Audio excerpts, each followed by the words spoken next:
Sup, y'all, and welcome to the 26th edition of Press On Sports. I'm Jack Vita. Today's going to be a very exciting podcast. I've got a guy who's going to be joining me in a little bit, and we're going to be talking Like Mike, the 2002 classic film that was one of my favorites growing up. It's always fun to go back and revisit some of the old movies that we really enjoyed, especially when we were kids, and this will be a lot of fun. So, without much further ado, let me bring on my guest. This is a guy who joined me about 3 months ago, to talk about the ending of the television series on ABC, The Middle. It's a middle finale, and we talked about the entire series. It was a lot of fun. He was a big hit, so we're bringing him back. Here's Alex Stoll. Hey, Jack, what's going on? Alex, I just have one question for you. What's that? What was Tracy Reynolds thinking? Hey, I got a rap for you. Want to hear this? Yeah. All right. Now basketball is my favorite sport. I love the way they drip up and down the court. I keep it so fresh on the microphone, like no interruption when the game is on. Good I'm stuff. I was not expecting that. Surprise. Oh, man. That's so good, though. Every time I hear that one. Oh, it's a great movie. Alex, this movie makes me feel so nostalgic. Uh-huh. Does it make you feel nostalgic? It does. It was such a great era, interesting era of basketball. And then just watching it now as an adult, thinking back to, it just reminds me of, as a kid, renting the DVD and just watching it over and over again with friends. It's kind of the feeling I got while watching this recently. Yeah, it's a fun DVD. It's unique. You may not remember this, but I watched it on DVD, so I know. And the DVD is, do you remember it being two different sides? There's like an A side and a B side, like a vinyl. No. What was the B side? The B side was widescreen, and the A side was full screen. Oh, man. That's right. All those DVDs back in the day. So they didn't want to go 2 discs. Although I like this more, because then if there are 2 discs, you might lose one of them. There's only 1 disc you have to keep track of. I like that. Right. I'm excited for this. Yeah, let's do this. Let's talk about, I know you didn't see it on DVD, but I did.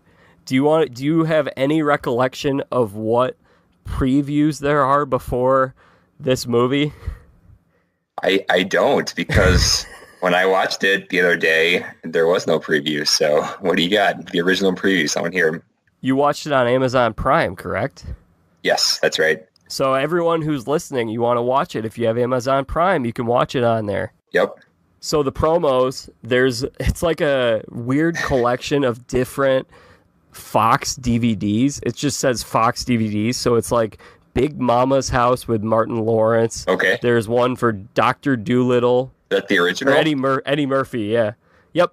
The original Eddie Murphy version. Nice.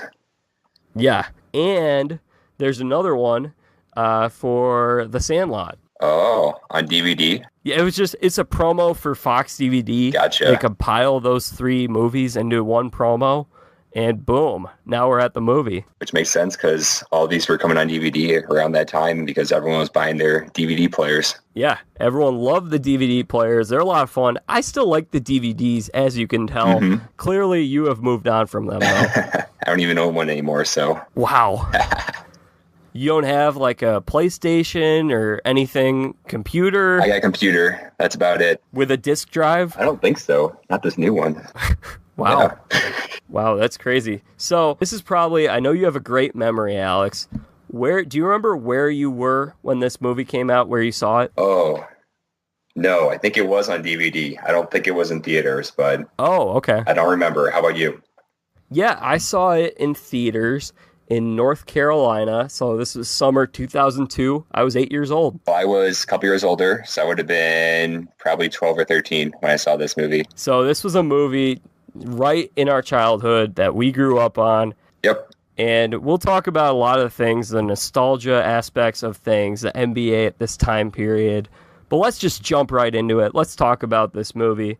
So it opens up with Calvin Cambridge, played by Lil Bow Wow, this was probably the biggest movie role or acting role that he had before this. Was he in any other movies? I looked it up, and it looked like he had cameos, but I think this was the first movie where he was the lead role. Gotcha. And I think he does a great job. Yeah, I'd say so. So they're shooting around on the blacktop. This just brings back memories of what it was like shooting around on the blacktop as a kid, trying to emulate some of your favorite moves of your favorite players. Did you ever play on the blacktop? Oh yeah, recess. We had the blacktop. Yeah. Shooting hoops, playing basketball. Lots of good memories of playing out there, and every day. And this is where we're introduced to his friends, where we have Jonathan Lipnicki, who was really a big, he's Murph, and he was a big child star at the time. If you remember, sure. He was in Stuart Little, Jerry Maguire, he's a lot of stuff. Yep. Talented kid, and then the introduction to Brenda Song, a future Disney star and star in The Social Network. That's right. Yeah, so interesting group of kids, good cast. Such a great cast. So many good kids, future stars, current stars. We'll talk about the cameos as well. Oh, yeah. But I have to say, and we'll get into this some more, but Murph and Reg are really the MVPs, I think, of this movie, because Calvin has the two best friends right here supporting him all the way. So yeah, great friends. It'll be fun to get to that. For sure. And right away, we're introduced to, so he's an orphan at this orphanage. It's really interesting because we just see how much guts this guy has. Calvin Cambridge, he looks like he's short, although he towers over Jonathan Lipnicki, so he can't be that short. Right. But obviously short compared to NBA players. He decides that this bully, Ox, which interesting name for a kid. I always thought his name was Alex, and they were saying it wrong. Ox, where does that come from? It's a good bully's name, I guess. Yeah, it is.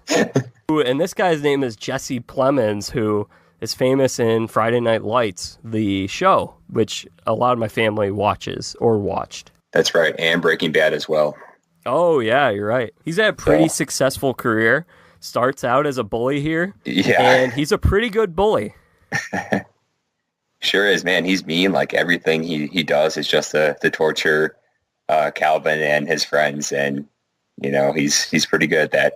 Yeah, he's a very good character in this movie because he's complex. He's got a lot of layers to him. So there's a scene later in the movie where they go to the Knights game, and they're all having fun, and he's having fun, and he looks like, no, they can't see me like I'm having fun. Mm-hmm. You get it because he tries to act tough. At the same time, he wants the same things that these other kids want, which is, to have fun, but also to keep hope that someday he'll have a family as well and not have to be stuck as an orphan in that orphanage. Yeah, absolutely. That's definitely what they're all hoping for.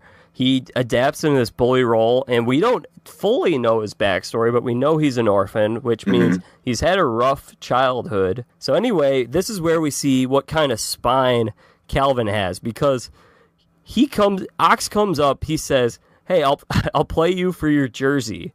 And Calvin, he doesn't hesitate. He just says, oh, yeah, of course I'll do that. Was rough. What is in it for Calvin? What is he thinking, man? Like, he has this awesome jersey of, wasn't it Allen Iverson? Yeah, his hero. His hero, everyone's hero for a lot of kids at that time. And any kid getting a brand new jersey is going to think, I'm holding on to this. This is mine. Don't risk losing it. And I have no idea why he took him off on that offer. What was your first jersey that you had, basketball jersey, that you would always wear when you were shooting around? Oh, Michael Jordan, of course. I had an Allen jersey, but it wasn't Allen Iverson. It was... Ray Allen? No, it was not Ray Allen. That was my second jersey. Any other guesses? Allen Houston? Yes. Oh, man. That was your first jersey? It was. Nice. Do you still have it? I do have it somewhere, and I know I had it when I saw this movie. So it was right around the time that I got interested in basketball. Yeah, I wore my Michael Jordan Bulls jersey all the time, shooting hoops back in the day. And, of course, this movie, and every kid at that time, he was everyone's hero, and still have it today. Doesn't fit me anymore, but I still have it somewhere. So if the schoolyard bully said, Alex, let's play basketball, and if I win, I get to take your jersey, do you play him? No, of course not. I know I'm not going to win. I'll keep my jersey in. I just don't know what the upside is here for Calvin. I think he just was not afraid of taking on the bully any chance he got, even though it didn't look very good for him. There's no other upside, just him acting tough. It's definitely necessary to the character because it establishes that relationship between Calvin and Ox as well, that they're, at odds, and Calvin's being bullied and has to do something to get his way out of that situation. Yeah, and you hear him say, Allen Iverson don't back down from no challenge, and yep. Calvin Cambridge doesn't either. Yep, and that's what that mindset for him of, taking up challenges and looking up to these NBA stars that he emulates and wants to look up to and work towards. So definitely helps establish him as a character in this first scene. So that's where that, I guess you don't know, but this sets it up well for, a 13-year-old kid playing an NBA game without any fears. Mm-hmm. Or second thoughts or any judgment, or just jumps right into one thing after another. So he loses the jersey, and then Ox just rips it up, which is really mean. It's like mean. Yeah. It's the second meanest thing in this movie. I'm sure we'll get to the first meanest. Yeah, it was pretty mean. It was just like, I'm just going to win this jersey so I can tear it up right in front of you. I don't even want it. Because they don't make it for bigger people, I guess. Yeah, probably. It's Allen Iverson. That makes sense. It's funny because he looks a little like an Allen Iverson mini-me in this movie. Oh, yeah, for sure. I can see that. They talk about how they all just want to get adopted, and then they start rattling off a list of all the famous people who were adopted. Were there any snubs from this list that you could think of? You got Moses, Nelson Mandela, Marilyn Monroe, and Dante Culpepper. Wow. I don't know. You got any? No, I don't. Okay. That's a good question. To think about that one. I love how Jonathan Lipnicki, a.k.a. Murph has to tell me he plays in the NFL. Well, thanks, Murph. I love his enthusiasm. Every time Murph has something to say, he's always so enthusiastic about telling you what's on his mind and telling you what you need to know. So, love that. Yeah, it was his way to back up Calvin. He had to chime in and say something there. Oh, Murph. So in the next scene, we see them selling candy outside of the Staples Center. Yep, Staples Center right there in L.A. This is where we're really introduced to that evil man that is Biddleman. Oh, man. Poor guy. So evil. He's awful. He's the worst. Uh-huh. And you know which movie this actor was in, right? Of course, Back to the Future. That's right. Yeah, he's a good actor. Uh-huh. Crispin Glover. Yep. They're selling chocolate bars, and this is where we kind of get a sense. So he's basically, Biddleman is using these orphans to make a profit selling chocolates. It's very bizarre. Yeah. Yeah, I guess there's not too much in this scene, but the big thing is that Calvin ends up almost selling a chocolate bar to Coach Wagner, who is also a famous actor, Robert Forrester, I believe his name is, and he's in a lot of stuff. Yep, also made an appearance in Breaking Bad as well. Oh, wow. Yep. He's Tim Allen's dad on Last Man Standing. Oh, nice. Doesn't make sense because he sounds like a New Yorker. He's got a great voice, though, this guy. Yes, very likable character, too. Just right away, you're like, oh, man, this guy can be Calvin's friend. Yeah, he's the man. He's also in The Case for Christ, too. Okay, sweet. Calvin admits, I don't even know if this money is going to help us at all. I can't scam you. You're the coach. He offers him $20 for a chocolate bar, and then Coach Wagner wants to help out the orphans, but he thinks, oh, well, why don't I give you guys tickets to a game? That's pretty sweet. So how many tickets did he give him? I didn't see the count, but it looked like you had the big three there, and then Ox and his, I don't know if you want to call him his sidekick or his minion. He didn't say much. He was always just kind of there, being the other bully, but not really saying much or being too intimidating. Like good cop, bad cop kind of strategy they have. Right. One of the things that's really cool about this movie is they really get to the point. To answer your question, though, there are 5 tickets, I believe. Sorry. Okay. But yeah, they do really get to it. So that's something that's, for me, rewatching this movie, you have to put yourself in like watching it as a kid, where you appreciate how the plot moves along and how predictable maybe some of the characters are and some of the things that happen. But certainly, like, as you get older and watching it as an adult, it's not as deep as maybe most movies we're used to watching. So they definitely do keep moving along here. So makes it for an easy watch for sure. Yeah, and I think one of the things is this is a movie that I don't really think you can hate on. If you want to say, oh, it's unrealistic or it's not like a very deep movie, as you mentioned, it's just a fun watch. It's a fun watch, and I don't think you can hate on that. Yeah, definitely.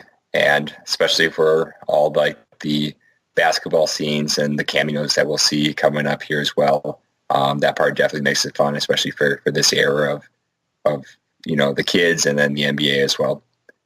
I would give so much to have been the kid in this movie that gets to play Calvin Cambridge. That would have been awesome. It would be like a fantasy camp. Yes. Bow Wow can play ball too.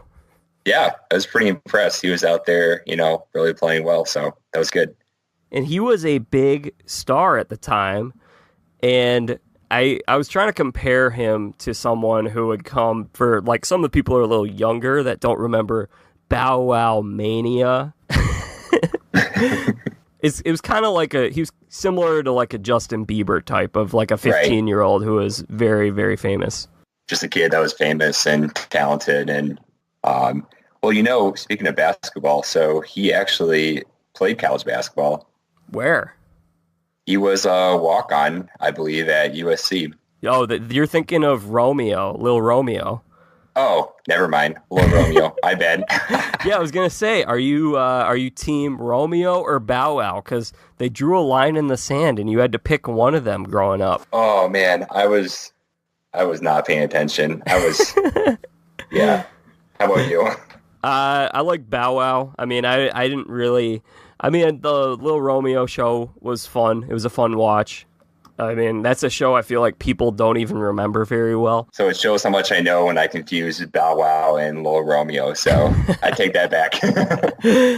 But I think they're both talented. They're both welcome to come on the podcast if they ever want to get in touch with me and listen to this.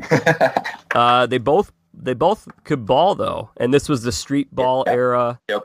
There's an interesting music video where it's street ball for basketball. Did you ever see that? No, but wasn't there a sequel to this movie? Yes, there was in 2006. Which I did not know about, but, in preparing for this and rewatching the movie, I came across a sequel. So did you ever see that one? No, I never saw that. I remember one day, it was around 2006, I was at my grandma's house. I saw a commercial for it, and I was just like Mike 2. And I'm like, that's weird. And I looked it up, or I found out a little bit, and I'm like, oh, it's got no one from the first movie in it. It has nothing to do with it other than the fact that he gets a magic pair of sneakers. Right. No NBA players, not even in theaters, straight to DVD. So, but yeah, definitely the street ball era right here. And man, yeah, you're right. These guys definitely knew how to play. So I appreciate that part of it as well. We got to see lots of good basketball scenes. Yeah, and some of the shots where Bow Wow's hitting these threes and stuff, that's actually him shooting too. Those are nice. NBA threes. That's impressive. I would probably miss those. I would too. So then here comes the part. He's at the orphanage, and this is where we're introduced to the nun, which, do we know exactly the role with the nuns? Is they run the school? Yeah, probably. I would imagine. Yeah. So she's bringing over some stuff for them to wear, and this is where we see the MJ shoes, where she describes them. He asks, "Oh, where'd you get these shoes?" And she's like, "I got them from an NBA former basketball player." And he's like, "Which one?" "Oh, the tall, bald one." Very descriptive right there. Right. Well, he's simultaneously seeing the MJ inside the sneaker. And it's funny because I remember my brother and I turning to each other in the theater when she said the tall, bald one. What? And we said it was not Michael Jordan was who we were thinking of. Oh, who were you thinking of? I mean, obviously we knew it was Michael Jordan, but when they said somebody else. When you thought of the tall, bald one as an NBA player, I didn't think of Michael Jordan. I thought there was a better way to describe him. I thought of Kevin Garnett. Oh, he was taller and definitely bald. Yeah. The big ticket. And a big star at that time, so that's pretty good. And I was actually surprised. For some reason, I thought he was in this movie. No, surprisingly not. Yeah. Yeah. It would have made sense for him to be in this because, surprisingly not. So you thought the shoes at that time when you were watching it belonged to Kevin Garnett, or that was just your reaction when you heard that description? That was just our reaction to the description. Okay. I think we knew the plot, that it was Michael Jordan shoes, like Mike. I actually remember seeing a trailer for this movie when I was seeing the movie The Rookie in theaters. Oh, that was such a great movie. Yeah, another one worthy of a podcast. Yep, for sure. Anyway, this is where we're introduced to the fact that we don't know for sure if these are Michael Jordan shoes. Alex, are they? Do you think they are? Do I think they are? Yeah. Yeah, I mean, one of the reasons will explain the talent and the power that he gets from wearing these shoes. I know the lightning scene comes later, but well, we can lump the lightning scene into this. So anyway, the shoes get thrown on top of a telephone wire, which they still have today. I feel like they won't be around for too much longer. So if you're listening to this podcast in the year 2038 and you're like, what's a telephone wire? Look it up.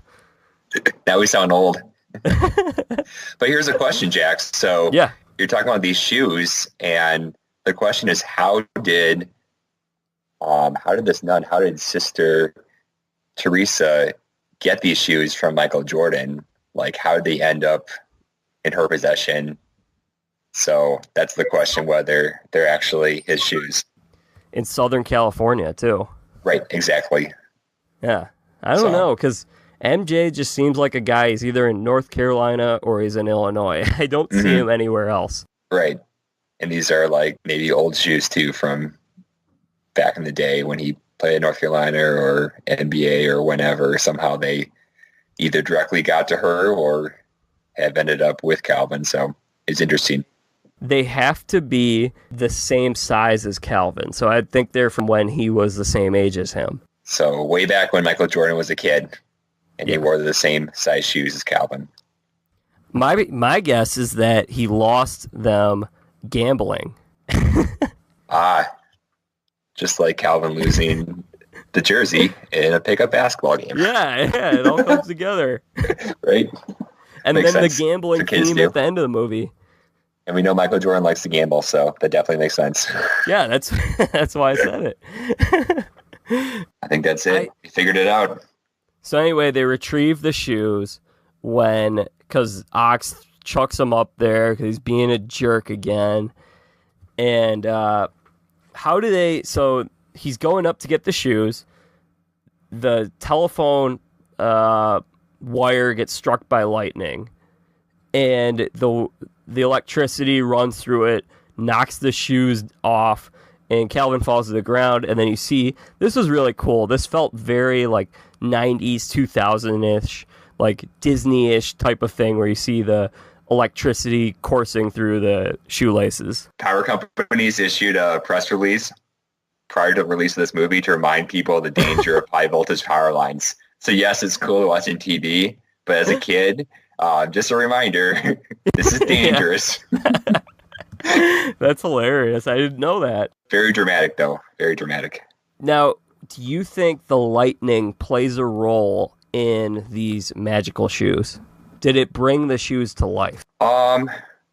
Did he wear the shoes before No. that scene? Then No. I'm led to believe that was it. That's what brought him to life and kept them alive for him until later on. So Yeah, reinvigorated them. yep, that's where the energy comes from. So then we end up at the next part where we're at the game that they get tickets to, which I actually found out today they shot on Super Bowl Sunday when I was doing a little research on it, and they still got people to come out to shoot that scene. That's pretty cool. So did you find out where the scene was shot? Yeah, they shot the scene outside of the Staples Center on Super Bowl Sunday, for the record. So Okay. they shot all those outside the Staples Center, but as Cool. you know, this was not the actual Staples Center that the games were inside of. It looks different. Yep. So it was in the Great Western Forum. Yeah, where the Lakers used to play. Right. Yeah. Which I did not realize until kind of doing some research that, I mean, if I would have thought about it, I would have realized that it's not the Staples Center, but it's definitely different. And then going back to Michael Jordan, so, just to follow up on whether the shoes belonged to him, I see that it was never really confirmed in this movie that those shoes actually did belong to him. So I guess we are led to assume that. So we can think that they are, but we don't know for sure. So Yeah, I think it's got to be with the movie because, like you mentioned, it's never in question. right.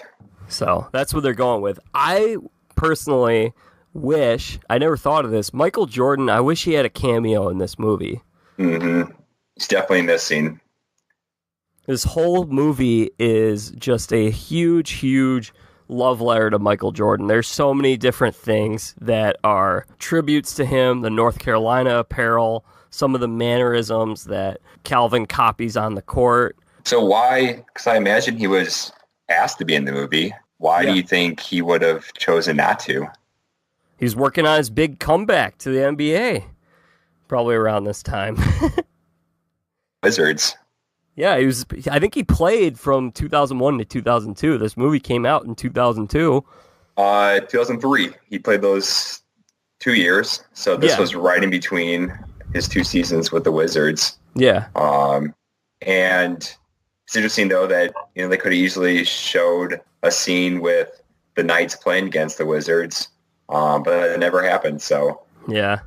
the whole, like you said, the love letter to Michael Jordan, because during this era of the NBA, people were still looking up to him because no one had come along to replace that 90s era that Jordan dominated, even though he was still in the league at this time. It wasn't with the Bulls, and there was no opportunity for him to get in this movie. So that would have been great to see him. Yeah, I got to think that he just turned it down. He, for whatever reason, didn't want to be in it. Yes. Did the whole movie before, and this one was one where he passed on. Yeah, Space Jam. Maybe it's a rival. Maybe that's why. Yeah. So this is really where a lot of things are going to be. This is going to be a big tipping point in the movie. Calvin ends up winning the chance to play a one-on-one game with Tracy Reynolds, the star of the LA Knights. But I have to ask you right here, how crazy is this that halftime of a game, you get your star player to go out during halftime in the middle of the game to play one-on-one with a random person in the crowd, turns out to be this kid, Calvin Cambridge. Just shows kind of how desperate this franchise is for some publicity to entertain their fans that do show up for these games. But that just seems so ridiculous that he's out there during halftime.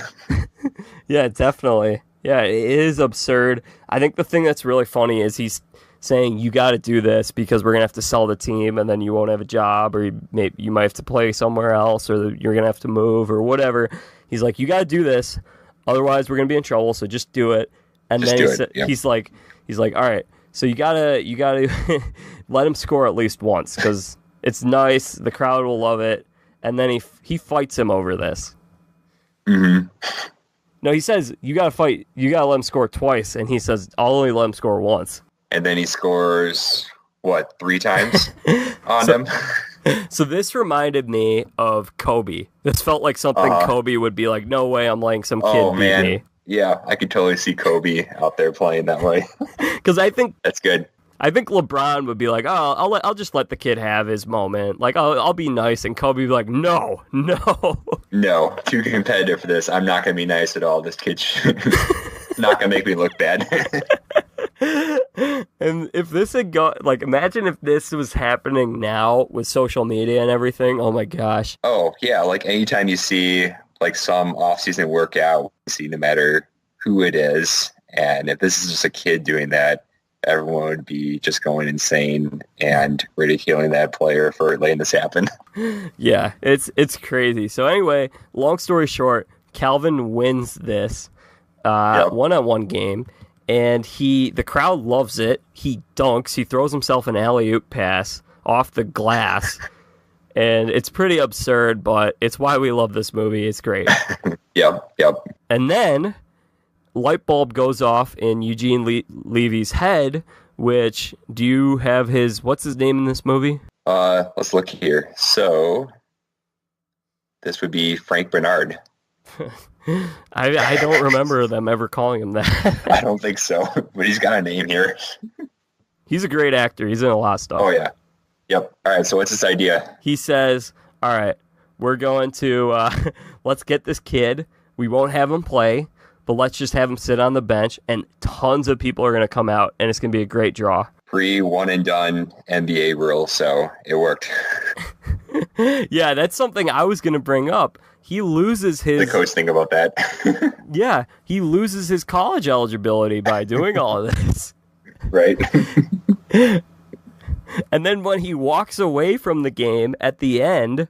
Which, sorry, spoiler, but if you're listening to this podcast, you probably know that, which is another story in its own. So it's like, okay, now you're going to wait 5 years until you're 18, and then maybe you'll try to come back to the NBA. Like, man, he missed out on being a kid. We'll get to that, though, yeah. But he had good reasons. Yeah, he did. All right, so they sign him up. He's 14-year-old kid because everyone heard about this. He just beat their best player. The plan right now is to sit him on the bench and people show up to cheer him on. And, you know, if they're going to show up to see him, they're going to probably want him to play too. So we'll see how that works. Yeah, so he gets there. He finds out, oh, man, I can't wear my shoes. Like, this is bogus. Right. It's all because they tell him you just have to look nice. And he's just so bummed out by this. He says, okay, whatever. I'm just not going to wear I'll just put on these shoes. 'Cause I'm not going to play. He's really bummed. He's sitting on the bench. He has a great idea for a play, which still doesn't really make all that much sense to me when he tries to explain it. I don't think I've ever heard of a give and go. Give and go. With a pick and roll featured in it. Coming up with new plays, and the team hasn't heard before. The coach certainly hasn't heard before, so that's what he's got. That's how he'll contribute. If he can't be playing, he might as well help coach. So this team is struggling. They don't have a good attitude. They're just going and collecting their paychecks. Coach Wagner is sick of it. Yeah. So they don't respect him. And this is one of, I think this was really funny when I was watching this. I probably didn't realize how funny it was. I just love how this is how he's like going to stick it to his players. He's like, all right, I'm going to put this kid in over you guys. He's going to take the shot. Tracy Reynolds is going to set a pick for him. It makes sense. Like, these guys got a lot of pride and, you know, they're making all this money to go out there and play, and, you know, they're fine with that, except for when this kid comes along and is all of a sudden better than them, playing over them, then that's embarrassing. Like, this is a publicity stunt that now turns into their team focus on Calvin Cambridge running the show and leading the team. So, and I think this is also where we should bring up the first cameo from an NBA player. You know what I'm talking about? Who was that? Was it Jason Kidd? No, it was the Admiral, David Robinson. Yes, David Robinson, right before his last season in the NBA. Yeah. That was good. Yeah. I think the cameos are very reflective of who these guys are in real life. Uh-huh. Would you agree with that? Yes, I would. Because the Admiral, he's just the nice guy. He's such a nice guy. He'll say hi. He's a little confused. He doesn't know what's going on. He's just going with it. He's like, oh, this is cool. You know, the guy's out here playing, and just kind of roll with it and be nice to this kid. he looks even more confused when they diagram this play and Calvin and Tracy just start passing the ball back and forth with each other when he's in the game, and Calvin realizes he doesn't have his shoes. He needs to go get them. He's not going to shoot the ball, so Tracy, it's yours. Take a shot. I need my shoes. Have you ever seen anyone pass back and forth with each other like that in a real pickup game or a real game? And not that many times, have you? What is going on? Is this the play? Is anything going to happen here? Do I steal the ball? Do I just wait for someone to shoot or do something with it? It's so funny. Have you seen that before? I know, but I remember I used to replicate it playing NBA Live 01 with my brother. Nice. We would act it out. Kind of reminds me of grade school, certain teams you play against, and I did not want to have the ball. I'm just going to go out there, play defense. If you pass me the ball, I'm going to pass it back to somebody else right away. It's like, don't give me the ball. I'm just going to turn it over. I wasn't scared of having the ball. Maybe I should have been, though. Shots out there in the court?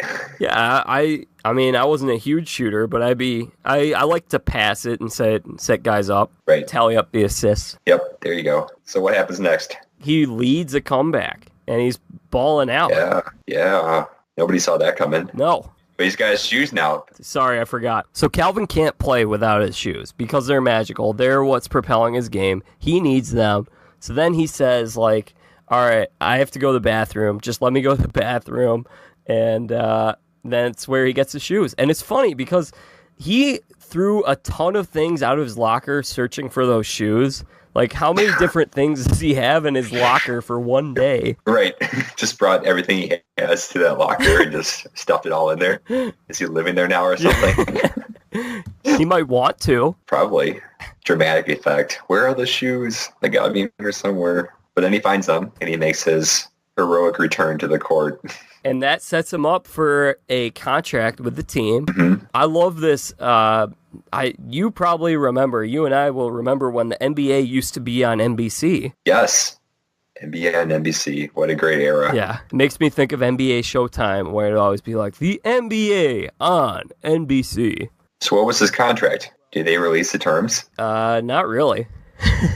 It was a big deal, because he wasn't getting that money, but I'm sure it was not a lot to someone, which we'll get to later. Hannah Storm describes it as lucrative. Hey, I love this scene where they got Tom Tolbert, who I haven't seen on any NBA, like doing any NBA work in a long, long time. He used to play on the Warriors in the 90s with Chris Mullins. And Hannah Storm before ESPN.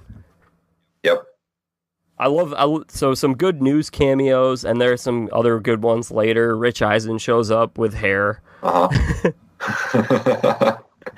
Kenny Mayne. Then the next thing we see, he's traveling with the team. He's got a lot of ideas on what he wants to do with Tracy because they're roommates. And Tracy's like, I don't want to spend my time with a kid. That sounds pretty boring. Like, I could totally understand now that I'm an adult. Like, why would you want to be the one that has to take care of a 13-year-old? You're like basically babysitting. Right, exactly. So he's totally like, I'm just going to do my own thing, be just a typical like NBA adult. And Calvin, of course, doesn't get this because he just is taking in like all of this for the first time, all the perks of being an NBA player and staying in these hotels and going on the road. And, for him, the idea of having a roommate is just like hanging out and room service and just having fun. But this is like the worst thing for Tracy. So it's kind of this odd pairing between these two. But I get why they did that because, they put the kid with the star player and hopefully there's some chemistry that forms between them. Yeah, it's funny how they're just like, Calvin Cambridge is going to be our savior at this point. They're like, he's a star player. He's played one game. Mm-hmm. That's how desperate they are. Yeah, he's had a big impact. A sad franchise. Do you like any of his ideas of how he wants to pass the time? NBA Street. What else does he say? And then Tracy's like, no game cubes, no Rubik's cubes, no.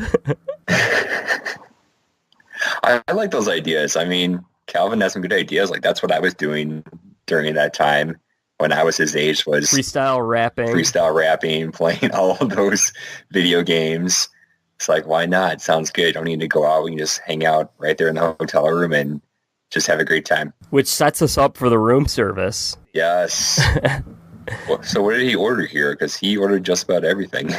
Yeah, he does. But you know what? I feel like this is so accurate of if you told like a 12-year-old or a kid even younger than that, hey, you can call up and eat anything you want. Like, I know I would obsess over that and just be like, oh, I'm going to get this. Oh, now I want this. Now I want this. I'm totally going to take advantage of that. Oh, man.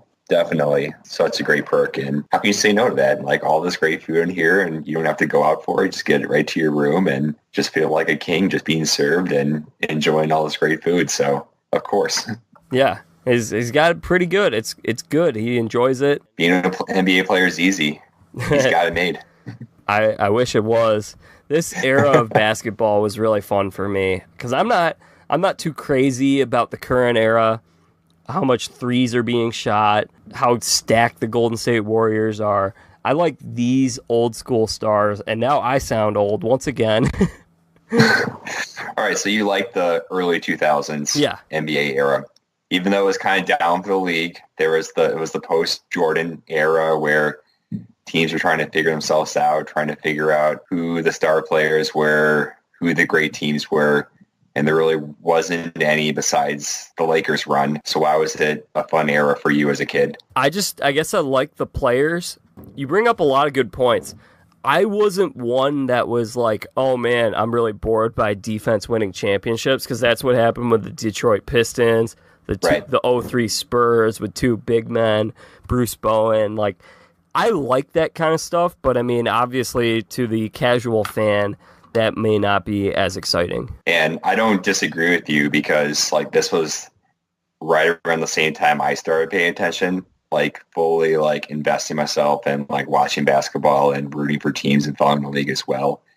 And so it was interesting. It's just a weird time because you didn't have the same like star power that you have as far as the number of fans there are today compared to the 90s. It was kind of the in-between era, but we see in some of these cameos here, we'll get to, like, there were some great players in the league. It just wasn't one or two, but, like, all these guys were on different teams. And, like you said, playing great defense, too. Yeah, let's talk about the cameos. Which was your favorite one? Well, of course, we'll have to get to Vince Carter at the end, so he had one of the longer cameos.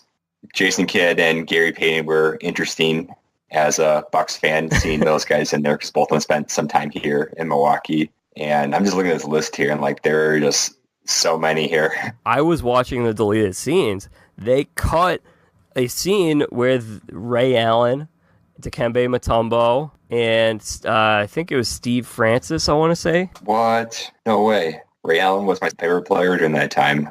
That's so sad. Well, it was like what they did was it was at All-Star Weekend, and they just, when those players were up, they were like, hey, can we ask you a couple of quick questions for our movie? And it was basically like, what do you think of this Calvin Cambridge? And nice. They told them what it was going to be. And so they're answering questions, and that would have been included during the basketball montage, which is one of my favorite montages in any movie. It was so good. It was so good just to see all of that and then all of these players too. Do you know which two players are still playing in the league today? Ooh, that's a great, great question. Okay. Of all of the people who were cameos, right? Yes. Dirk is one. That's right. Yeah, which is, I love hearing his German accent. Hey, man, Can I have your autograph? So great. Oh, sure, man. Who's it for? It's for my niece. What's her name? Dirk. Dirk. Cool. Here you go. That was great. So one is Dirk, and then I have to think who. Oh, and Vince Carter, of course. That's right. And that's funny because it wasn't like either of these guys were super young in the league at this time either. No, I mean, Vince Carter was already a star, and Dirk was still a few years into his career as well. Yeah, like maybe like 4 or 5 years in. Yeah, I think so. He just finished his 20th season, so. Another Bucks draft pick, by the way. Dirk Nowitzki, that's right. Yeah. Don't remind me. That was sad. They're on this road trip in Philly. They have the room service scene, which is a lot of fun. And then it's funny because I never quite understood this. I figured this girl, as a kid, that Tracy is taking to his hotel room is his girlfriend. But now that I understand adult life, I would think it's a girl that he had probably just met at a club or something. Yep. I noticed that for the first time watching it as an adult. You get a whole new perspective on what's going on here. So that's a good point. And this is the only scene with her in the whole movie, too. Yep. So just one time with this girl in that city. So it was interesting. Tracy's being a real jerk, too, because it's like you just want to get the kid out of the room so you could have some fun in there and alone time or whatever. And it's like, really? What are you going to do with this kid who you're kind of in charge of taking care of, who's your teammate? He's not very nice about that. But he figures he's the star player, and if he can get away with it, then he's going to try. So definitely Which a lot of star players in this time period would try. So yep. Try to do this. So not surprising at all. And then another interesting thing about the basketball scene is that how do you think they shot dunk contest clips? Was it during a dunk contest? Yeah, they were shooting the movie there, and they put Lil Bow Wow next to Steve Francis sitting on the bench there and had him reacting to stuff, and they used it. That's awesome. Actually, I see later on that there's scenes from the 2000 slam dunk contest, the one that Vince Carter won. So there's footage from that as well. Oh, yeah, you're right. Yeah. Yep. And then another one for basketball here. See if you know this one. What's the one team that they play against and lose during that montage? How could we lose to the Bulls? The Bulls. That's not in the montage, but it is their only loss in the movie that we are aware of. That's right. Michael Jordan's team. Makes sense. Yeah, those post-Jordan Bulls were horrible. It was like bad. Ron Mercer as your star player, and you got Brad Miller and Marcus Fizer. So bad. Was a big draft pick for a couple of years before that, but yeah, this was pre-Kirk Heinrich in that era of the Bulls where they actually got better. But the Eddie Curry, Tyson Chandler era was not so great for the Bulls. Well, when they had Eddie Curry, Tyson Chandler, Ben Gordon, I mean, they were going to the playoffs. Right, but not when they first drafted them in 2001. Yeah. I guess I don't think of it as their era as much as I think of some of those other guys, like Marcus Fizer is the face of your team. Yeah, he was pretty bad. Did he play on the Bucks? He did. 1 year. He briefly played on the Bucks. So kind of when he was bouncing around different teams. That Bucks team wasn't that great either, so that's why he was there. Another part of this, with all these cameos, the players, which kicks off the basketball scene that I love, is he gets to finally meet his hero, Allen Iverson, which asks, "Are you a mascot or something?" Which is, it's funny because he's like, if he's a mascot, he would be an Allen Iverson mascot because he looks like a little mini-me. Yes, that's hilarious. And then Jode or whatever his name is like, players don't ask for other players' autographs. And that's when Allen Iverson goes, "Player? You talking about practice?" Yep, that was not long before this movie. Yeah, Allen Iverson's very unique personality. I don't think the NBA has seen any other player like him. It's also fun, the part where Calvin copies the same clothes that Tracy's wearing, the suit. That's great. New player to look up to, trying to figure out how to fit in and get his attention. So nice job, Calvin. You're learning. It's also way too big for him, too. Right. The pants. Some of the other significant things, you got the joyride where Tracy falls asleep in the car. Yeah, that was impressive. That was funny that he was able to drive back, and you look at the clock and it says 11:56. And you're like, all right, Calvin, got to get back before curfew. And he finds the tire in the trunk and props himself up and is able to drive all the way back. You know, he only hit a couple cars along the way, so I guess that's fine. He made it back in time. Yeah, he did. And he only gets his only discipline is that he's benched. There's no problem with the law that he's driving underage. Right. That's fine. Well, without a license, past curfew. Right. Oh, there's also on the way there, they have the great "Y'all Gonna Make Me Lose Your Mind." Oh yes, that was good.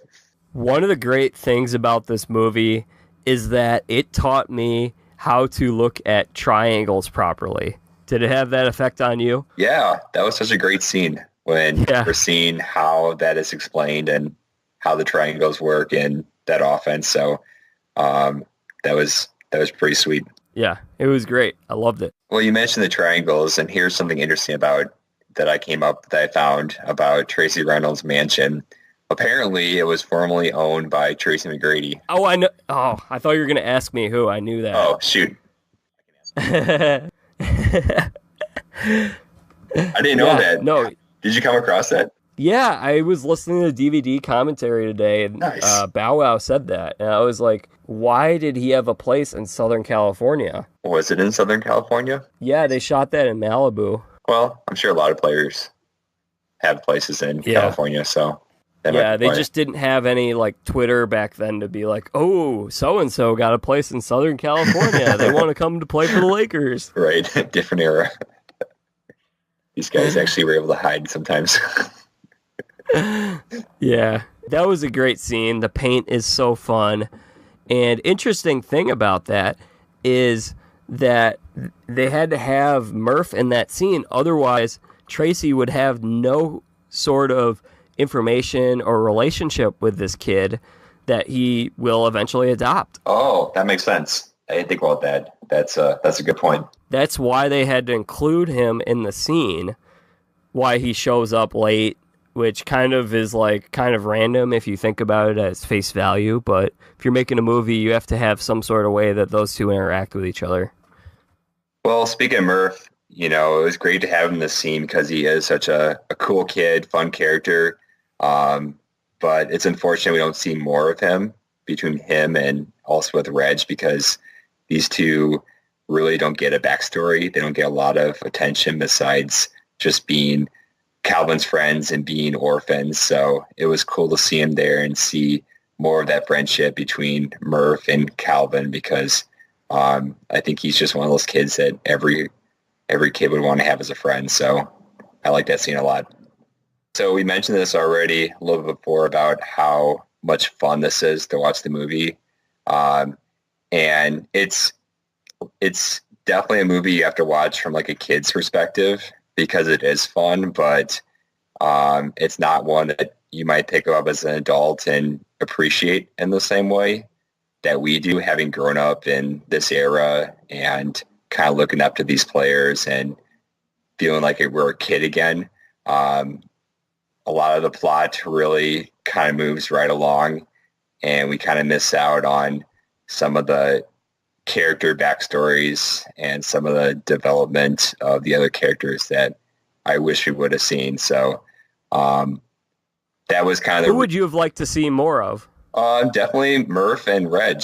I think these two are just great friends to Calvin, but Calvin takes a lot of the attention in this movie, which rightfully so, but at the same time, I'd like to know why, where their friendship comes from, and see more of those characters as well.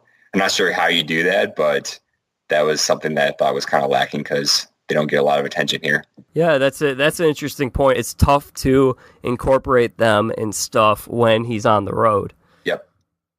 And even at the orphanage, it's all about Calvin, and I think he's just got some great friends that are really kind of MVPs here that really are there for him, not only at the orphanage, but also when he's in trouble, they're always there for him to support him as well. So kudos to those two.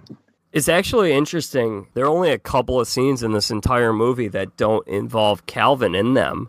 There are a couple of really quick ones where you see Biddleman asking Ox, what's the deal with these shoes? Are they actually magical? What's the deal? Another scene is when Biddleman goes to the bookie, which this did not make a whole lot of sense.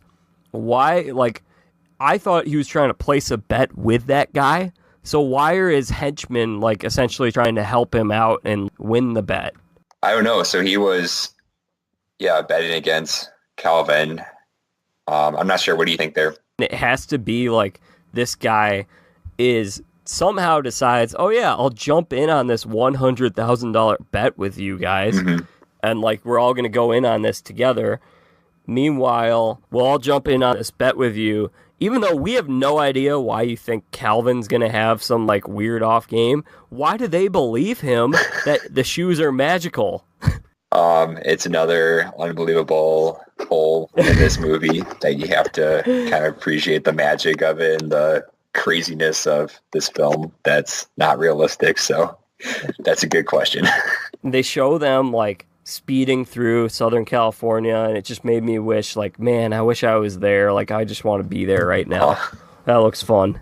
So I think another kid that as far as characters here, you mentioned this early, just the development of Ox as a character and kind of his perspective as a fellow orphan, but also the bully here. So what'd you think about the way he comes around towards the end of this movie and kind of where his place in this plot?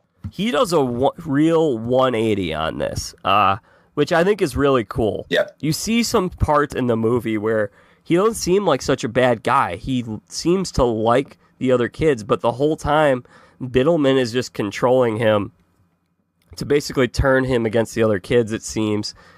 And it seems like Biddleman just wants them all to think he's cool and they all should try to impress him. Mm-hmm. Meanwhile, like, most of the kids have turned on him. And so ultimately they need to get Ox to do the same. And I think it's really cool that his eyes are opened up in the end. Yeah, I agree. I think, it's sometimes movies don't do a good job of really giving the bully a good ending or a good turnaround. And I do appreciate kind of where he comes around and definitely redeems himself at the end of this movie. So that was really cool to see. It really was. It was very well done. I think he was a really good character and necessary character for the movie to have. Yeah, and they realized as orphans, like, they all kind of had the same goal here. Like, they have big dreams, but, first and foremost, they just want to have families and they want to kind of get adopted and fulfill that dream. So all those kids are on the same page and on the same team here. I think another part that I really like is the Gary Payton part, because I love the part where he's like, now you know what it's like to be in the glove. That was hilarious. Speaking of defense. He's like, it's more like a mitten. That was hilarious. I really enjoyed that. I've got a little theory here. I want to hear your thoughts. All right, go for it. Does Murph ruin the sneakers by putting them on? Could he have messed them up or nicked them up somehow? It's possible. I don't know. What do you think? I don't. I feel like he would have been very careful if he was putting them on. Yeah, he's such a good friend. He's such a good friend. He's smart. He's so loyal to Calvin that he's not going to do anything to ruin them.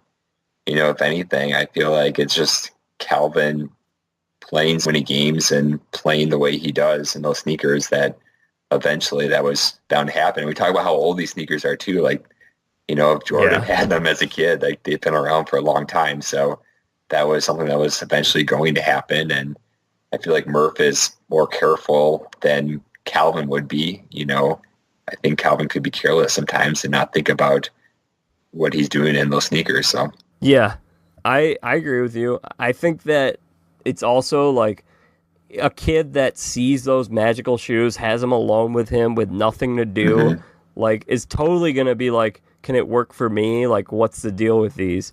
Why didn't they work for him? It's a good question. I don't know. Maybe they're not magic after all. What do you think? That's interesting. I think it was a magic pair of shoes. I think it was something like Cinderella related, where it's like the shoe only fits for one person. Yeah, had the right fit. Or maybe it was just, once Calvin had the shoes and they were working for him, there was no way to transfer that same energy to somebody else. So they were activated once and that was it. So what do you think about at the end here when Calvin makes this decision to retire and to, the shoes are gone, but why do you think he decides that? And what do you think about his decision? Yeah, this is funny. This is a great question because this just happened over the weekend with Vontae Davis. Yes, it's like that's right. He pulled a Vontae Davis before that was a thing. He totally did. Made his call at halftime. I don't think that was a great move by Calvin because he's like, in the fourth quarter, first of all, you show up late to the last game of the year, and you're just going to tell them during a timeout, by the way, this is going to be my last game. Even if we make the playoffs, just tell them later. Like, be like, all right, but it is a movie. You got to have it for the movie. But I don't think that was his best moment. Two parts here. So one, of course, throughout this movie, he's over-reliance on the shoes. Like, obviously, that's what gives him the energy, we assume, or the power to be able to play at this level. So he acts so dramatically whenever like those shoes are ruined or he loses them or doesn't have them with him. And so in his mind, like he is just, again, all about himself and not like focused on being part of the team, and makes this decision to retire. I think ultimately he does in some way realize that he just wants to be a kid. And so I give him credit for that, for realizing that, you can chase these dreams, but sometimes in like his circumstance or other times when we just have to wait and like realize that, okay, Calvin just wants to be a kid right now. And that's kind of afterwards the realization that he gets once he does decide to quit playing. I agree. And I think it's also very interesting that he ends up turning down the Boyds, his dream family, which is similar to the Fresh Prince of Bel-Air family. Yep. Also, Alex, do you know who Mr. Boyd is in this movie, who the actor is? Oh, I don't. Who is it? Did you ever see the sitcom Family Matters? Are you familiar with it, with Steve Urkel? Oh, yeah, of course. Yeah, he's the dad on that. Nice. He seems like a decent guy. Kind of weird, but, they both definitely like each other, and they were excited to have Calvin. What'd you think about them? Well, I thought they seem really nice. Like, I could see that he didn't fit with them, but, I mean, they have a lot of money. They're not flocking to Calvin because they need the money. Yep.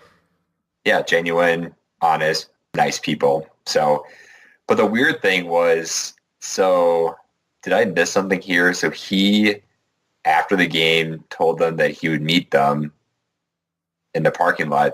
When did we go from, okay, see you later, to him choosing not to live with them or be adopted by them?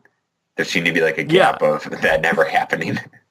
Yeah, he never like is having any moment why he says, oh yeah, no, this isn't going to work, or he doesn't tell someone else before, like, I don't know, I'm not sure about this. He looks a little hesitant, like, oh, I'll see you in the car, like, and then the only other thing is that he spilled like some Dr. Pepper on the tablecloth, which they all seemed fine about. They weren't like, look what you did, you little jerk. They were just like, oh, no, it's fine, we'll clean it up, don't worry. Yeah, it seemed like it would have been a good choice for him, but I feel like I missed something because he never actually like had that moment where he told them that he didn't want to be adopted by them. So this kind of jumped forward after that, after he made his decision. So I think it was basically that he wanted Tracy to adopt him, and if he wasn't going to, he wasn't really sure if he wanted anyone else. But it's kind of crazy that he would choose to go back to the orphanage right after what Biddleman just did. I could not believe that. As I'm watching this, like, wait a minute, why is he going back? It's like, of course, where else would he go? I guess he would go with the Boyds and just stay with them a little bit longer, but he goes back to the orphanage, and I think the reason here is because, at that time, that was still his family. Like, those were the other orphans, his friends, and even though it was still a dangerous place for him, those were the people that he knew, and he was not yet ready to move on, and he had already retired and said no to his team in the NBA. So that was, I guess, the best option for him at that time.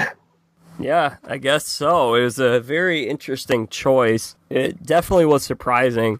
I also wonder, like, if the Boyds, like, called the cops or anything, or, like, because, like, this kid just doesn't show up, and they're just going to wait and be like, oh, yeah, I guess he's not coming. All right, whatever. We'll forget about that kid. Like, Again, that was so weird that they must have done something because he just never showed up after the game. yeah. But it's Galvin, he does what he wants. So maybe they realize that they can't rely on this kid and they'll just move on and find somebody else who's less adventurous than him.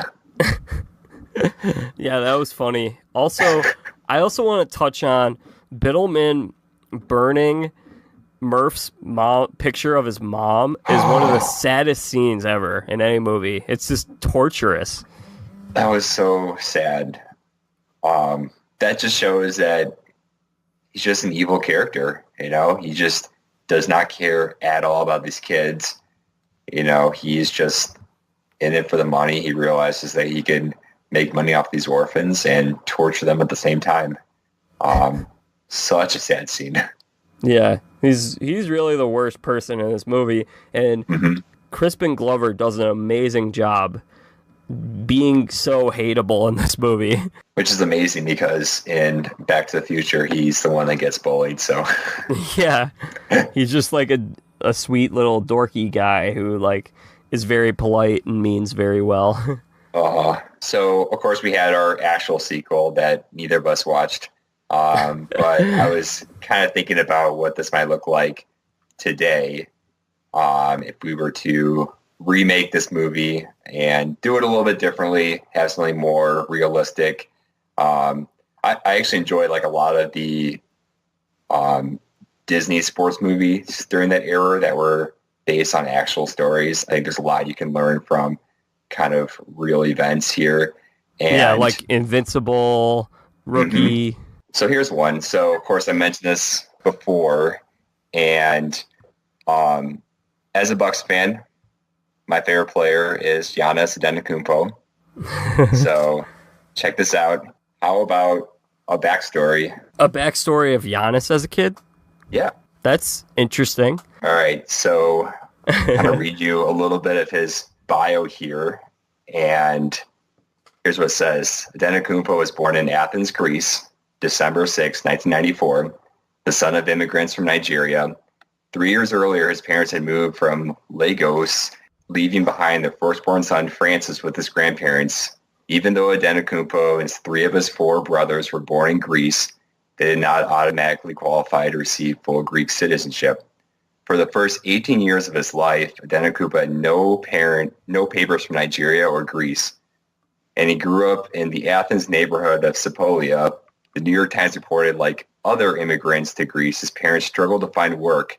Antetokounmpo and his older brother, Dionysius, helped out by hawking items such as watches, bags, and sunglasses.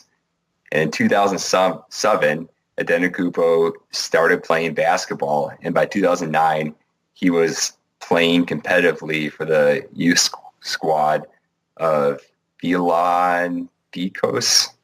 It's my best Greek attempt. Him and his 3 brothers growing up in the streets of Athens, which is a beautiful country, Greece, but Athens, it's a rough place too. There's a lot of people that live there, and they were growing up in poverty, and they were selling things on the streets just to support the family, and basketball was their way out, playing on the streets and eventually playing for the national team, and, eventually getting drafted and moving over here, and Giannis making his way in the NBA. So I think you have to do it in English. You can't have the Greek language and the subtitles, but I think that would be a pretty cool backstory and something realistic where you get to see what that's like, and just basketball being an outlet for being able to achieve dreams of making it as, the brothers and also their family and friends, and just I think it'd be a pretty cool story. Yeah, that totally sounds like one of those Disney movies that we mentioned. Absolutely. That's not what I was expecting for you to say. I thought you were going to say, like, oh, yeah, like Mike 2, and it's Giannis as a kid. And I was like, what? But then you explain his backstory, and it makes a little more sense as to, like, the similarities that you may see between a Calvin Cambridge growing up in hardship and a Giannis. Yep, exactly. So that's a movie I would watch. Kind of a different theme here. But anytime you get kids on a basketball court, I think that's something both of us would be interested in seeing. Yeah, I think so too. So, really, I think we covered basically everything you could cover on a Like Mike podcast today. Yeah, that was pretty good. Went pretty deep here. So yeah, I appreciate rewatching this and then discussing it with you. It kind of takes me back to my childhood and why both of us grew up watching and loving basketball for all these reasons. Another thing that I just thought of that I was going to bring up on Vince Carter, he's also a North Carolina guy. Oh, so there's that connection. Right. He's got to get over that other North Carolina guy, which I did not realize that. That's good. Yeah, Vince Carter, who famously stepped out of the All-Star game for Michael Jordan to start in his last All-Star game. Nice. That's the barrier. So it's Vince Carter, North Carolina Tar Heel versus the shoes of another Tar Heel great. It's pretty good. There's also another deleted scene where Calvin makes a free throw with his eyes closed. Really? During a game? Yeah. And how do the players react to that? Like, what the heck is this kid doing? Just in awe, like excited that Michael Jordan famously did the same. Oh, another connection here. Yeah, and then there's a part where in the first part where Calvin goes off and he's doing some layups and he's got his like mouth open.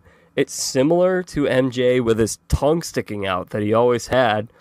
Yep. With his determined face. And if you pay close attention the next time you watch it, when you see Murph trying to dunk on the little Nerf hoop, he does the tongue. Thing. He does the tongue, and it's a great impression of it. Where Calvin's, I don't even know if he was trying to do that or not. Like, it didn't quite look like the tongue, but yeah, it's a great impression of it. And then Calvin also will do he does the shrug after he hits a three. Yep, that's right. That's awesome. Love letter to Michael Jordan. It was a great time. Well, thank you so much for joining me today, Alex. I know I had a lot of fun digging this thing up and reliving some of the past. It was a lot of fun. Thanks, Jack. This was a lot of fun, too. Appreciate the time and enjoy watching this movie and talking about it with you. Lastly, is there anything that you'd like to promote, social media handle, anything of that nature?